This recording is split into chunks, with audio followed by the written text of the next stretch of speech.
They say that only a true friend can protect you from your immortal enemies. But what if your so-called best friend was a reason for your death? Sadly, this concerning question became all too important in the friendship of Guen Aguilar and Jane Puebla. But what exactly happened between them? And what were the consequences of their heated disagreement? Good morning, good afternoon, or good evening, folks. My name is Adrian, and welcome back to another video by the Midnight Investigator. Today, we're delving into the case of Jane Puebla. Jane and Gwen were inseparable. They had similar interests, worked in the same profession, and shared similar stresses and woes. So, what went so terribly wrong that it ended in murder? Today, we aim to answer that question. Now let's dive right into today's video. Please take a seat and grab yourself a coffee as we explore the case of Jane Puebla. Singapore, another video, another new location. Today, we'd find ourselves in the warm and beautiful region of Southeast Asia, specifically focusing on the Republic of Singapore. This small country, located just south of Malaysia, is unique in many ways. It comprises one massive city with several less populated islands scattered around the mainland. The city itself is incredibly vibrant and full of life. Personally speaking, here's something I love about it. Singapore has made a dedicated effort to become one of the greenest cities on the planet. It constantly strives to bring greenery into the busy lives of its citizens. For example, Gardens by the Bay is a massive expanse of greenery consisting of 18 giant super trees, and rooftop gardens and green skyscrapers can be found throughout the city. Singapore consistently attempts to re-green its urban environment, which not only cleans the air, but also provides homes for hundreds of species of wildlife.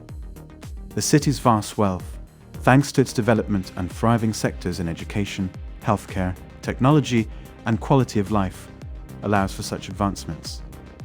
In fact, 1 in 6 households holds over $1 million in disposable income, and that's not even including property. Singapore is also known as one of the safest places in the world, with a low crime rate. So it's ironic that it has found its way onto this channel. But let's delve into the reason for that. Allow me to introduce you to Guen Aguilar and Jane Puebla, two Filipino migrants who traveled to Singapore in search of work. They both found employment as domestic workers, a common profession for migrants in a city like Singapore. Unfortunately, this line of work often involves accepting lower wages. Despite the challenges they faced, Gwen and Jane developed a close relationship, almost like sisters. They shared the same profession, interests, and stresses. They would often hang out together at the newly developed Lucky Plaza, chatting, drinking, and eating. Every Sunday, they would walk around one of the city's many green parks, enjoying a coffee and catching up. They discussed various aspects of their lives, including hobbies, work, and even the men who caught their attention. It seemed like a typical friendship in their 20s. However, it wasn't always laughter and carefree chit-chat. Money was a constant source of stress for both of them, leading them to borrow from local loan sharks just to get by. The rift caused by their financial problems grew deeper when Jane pushed her luck too far and was banned from using the loan shark's services. Jane's struggle intensified, and life as a domestic worker in Singapore became even tougher. Meanwhile, Gwen couldn't bear seeing her friend in such distress, so she made a grave mistake. She took out a loan in her own name to help Jane. Little did she know that this decision would have dire consequences. On September 9th, 2005, a gruesome discovery shocked the city of Singapore. Maria di Maritime, a street cleaner, stumbled upon a bag containing the lifeless face of a young woman near Orchard Road and Latterley Station. The police were alerted, and the investigation began. The body was later identified as Jane Puebla, as her fingerprints matched the records held for migrants entering Singapore. The investigation had very little evidence to work with initially, but another discovery the next day provided a trail for the police to follow. On September 10th, a civil servant found a duffel bag near Macrichi Reservoir. Inside was Jane's torso, wrapped in copies of the Herald Tribune newspaper.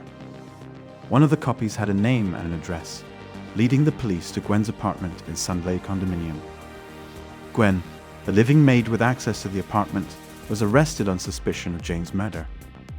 A 10-inch cleaver matching the bag that contained Jane's head was found in the apartment, further linking Gwen to the crime. The evidence against her was strong. During the intense interrogation, Guen Aguilar struggled to make sense of her own actions.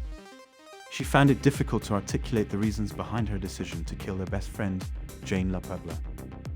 The memory of that fateful moment was hazy and fragmented, making it challenging for Gwen to recall her emotions during the murder. Despite her mental fog, she ultimately confessed to the crime, acknowledging her role in Jane's untimely demise. As the investigation unfolded, the authorities delved deeper into the circumstances surrounding the heated argument that precipitated the tragic event. It became apparent that Gwen and Jane had engaged in a passionate dispute over their financial troubles. The mounting pressure of their debts and the inability to repay them had driven a wedge between the two friends. What began as a conversation about money soon escalated into a physical confrontation, fueled by frustration and anger. Within the confines of their shared living space, Gwen and Jane's disagreement turned into a violent struggle.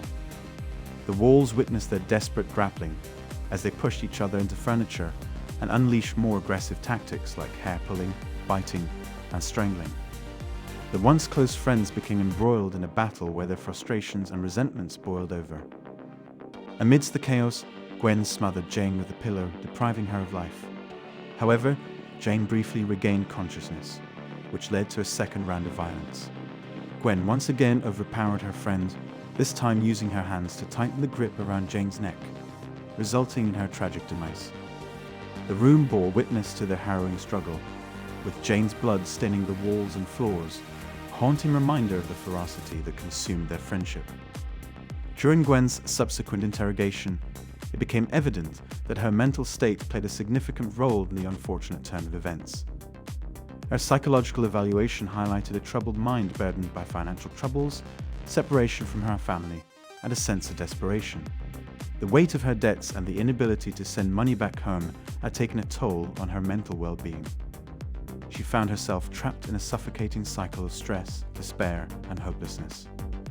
Given the circumstances surrounding the crime, Gwen's diminished responsibility and the mutual nature of the altercation were considered during her trial. Her mental health evaluation shed light on the extent to which external factors had impacted her judgment and decision-making abilities. The court recognized that Gwen's troubled state of mind had led her to act in a manner that she otherwise might not have. In May 2006, Gwen faced her trial, where she pleaded guilty to the charge of manslaughter in relation to Jane La Puebla's death. The court took into account various factors, including Gwen's remorse, her comprehensive psychological evaluation, and the possibility of rehabilitation. While her actions could not be excused, the judge acknowledged the gravity of the situation, recognizing that the life had been taken, a life of a mother, a wife, and a cherished friend. Gwen was ultimately sentenced to 10 years in prison, a punishment designed to address the severity of her actions, while also allowing for the potential for personal growth and redemption. The hope was that Gwen could undergo a transformation during her time behind bars, supported by her family's unwavering presence and the professional help she received. However, the consequences of her actions and the tragic loss of Jane's life will forever haunt Gwen, serving as a constant reminder of the irreversible damage caused by a fractured friendship and the consequences of one fateful moment. And that concludes today's case, folks. It was a somber and tragic story that sheds light on the darker side of friendship. As Oscar Wilde once said, "A good friend will always stab you in the front," and unfortunately, this story supports that theory. Thank you for watching another video by the Midnight Investigator. If you found this case intriguing or learned something new, please remember to like the video and subscribe if you haven't already. Take care of each other and stay safe. Goodbye.